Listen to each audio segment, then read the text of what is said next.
Building with Papa. Like, subscribe, and ring that bell. Okay, we're going to be building a handicap bathroom for one of my clients.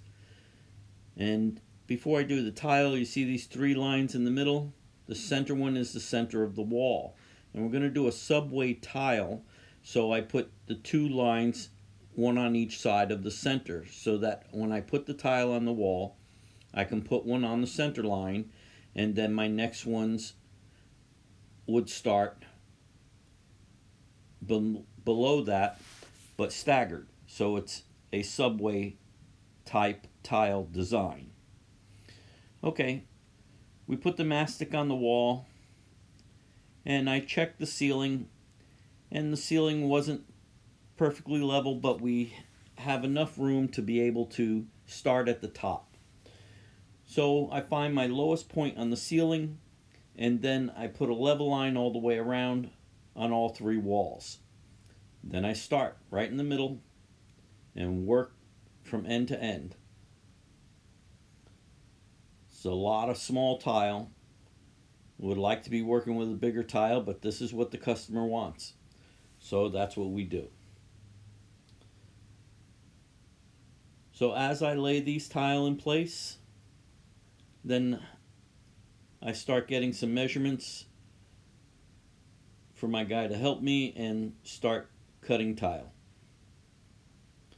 But I start putting up all the full ones. Just take your time. It's most important to have your level lines and your plumb lines up so that it constantly keeps you in place.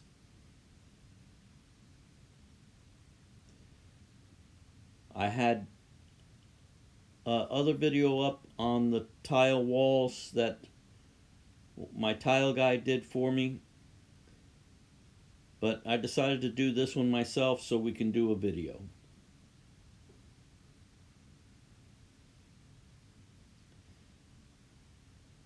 Alright, it's going up quite quickly.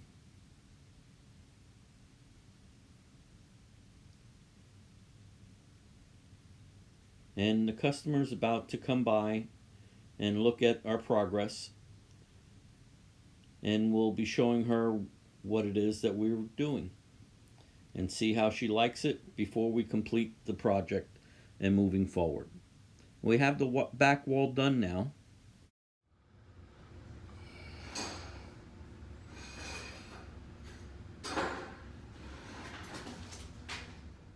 Okay, the client came in and she wanted a niche in the back wall. Being we just laid the tile, it wasn't too bad. We removed the tile in the area, used our grout lines to be able to figure out the height, and made it all blend in. It looks good. I happen to have the bullnose with me, so we're able to put it in for her. She came at the right time. Okay, now we laid the floor. I didn't have the camera going. We needed to get through this quickly. Again, it's a handicap shower. You see there's no curb. Alright, I need to make the top for her cabinet. So I have 3 tops I have to make, 1 for her and 2 for another client. So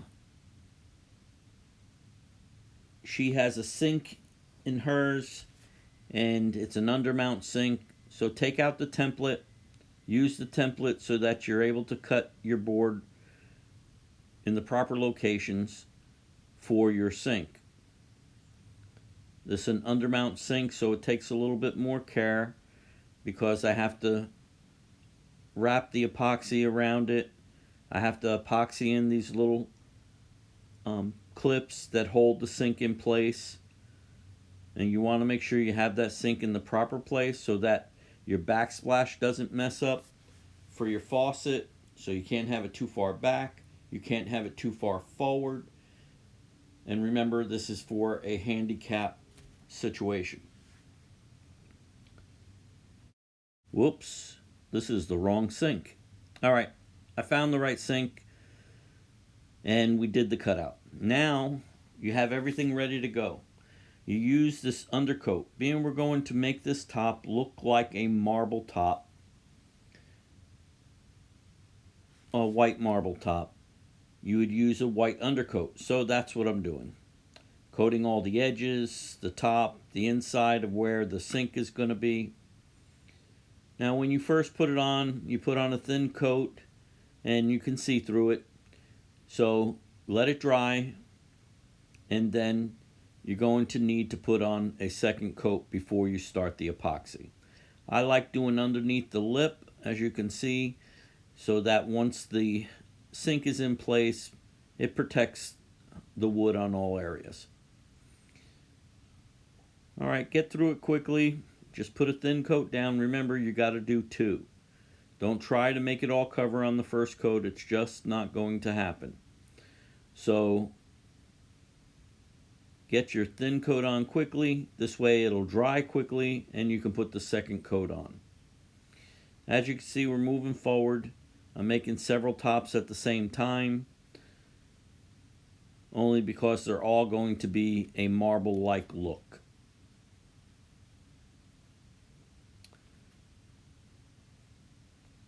All right.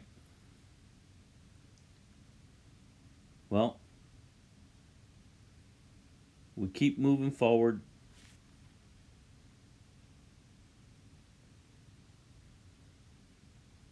And roll this out.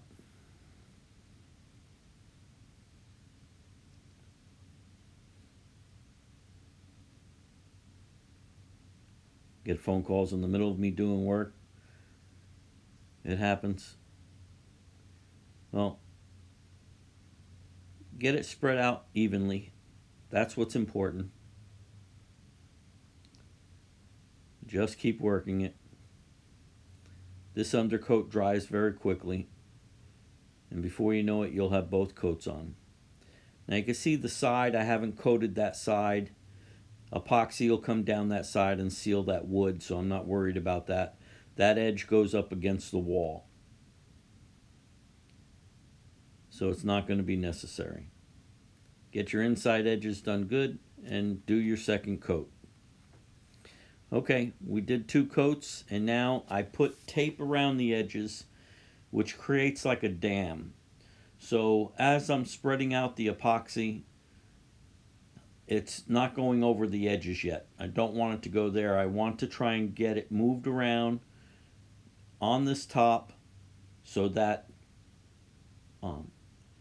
I get it everywhere. Now I mixed all the material that I wanted to spread out for these 3 tops. So I'm just not over pouring. If I was doing just one top, I would make plenty of material and I would do a lot more of a pour. But it's not necessary, as long as you know the amount of square footage that you're trying to apply to.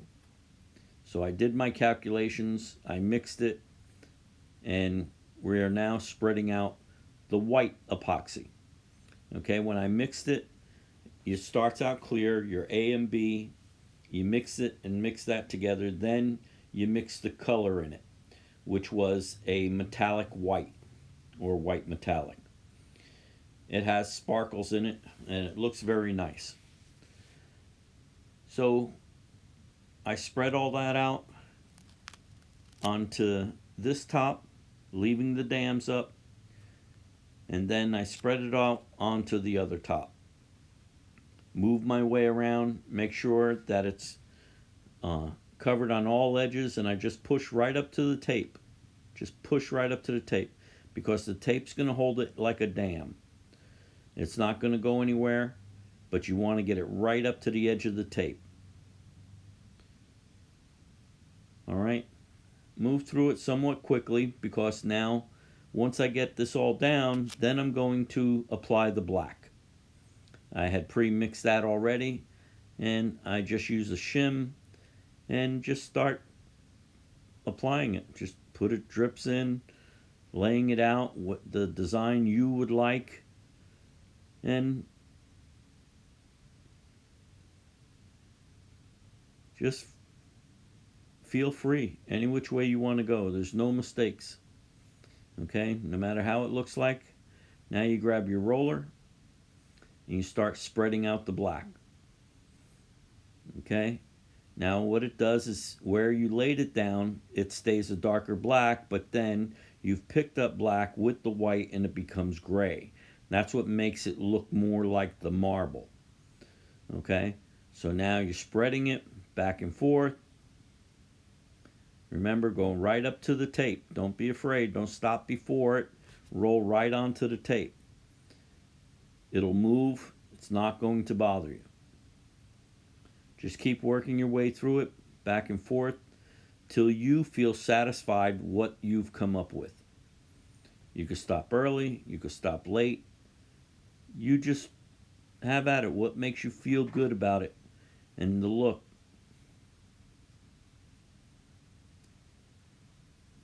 Now I've seemed to go into a certain type of direction. I was hoping to get it to look like a stone that came out of a big slab and you just cut through the center and you caught this piece. And that's what it is when you're doing a marble cut or whatever. So, there are no wrong ways of doing this, believe me. You could mess up and then you just roll it a little more and all of a sudden it starts to look a little better. You just keep moving it. Don't be afraid to, but be prepared to keep moving because you want it to flow. And I did moving a lot here.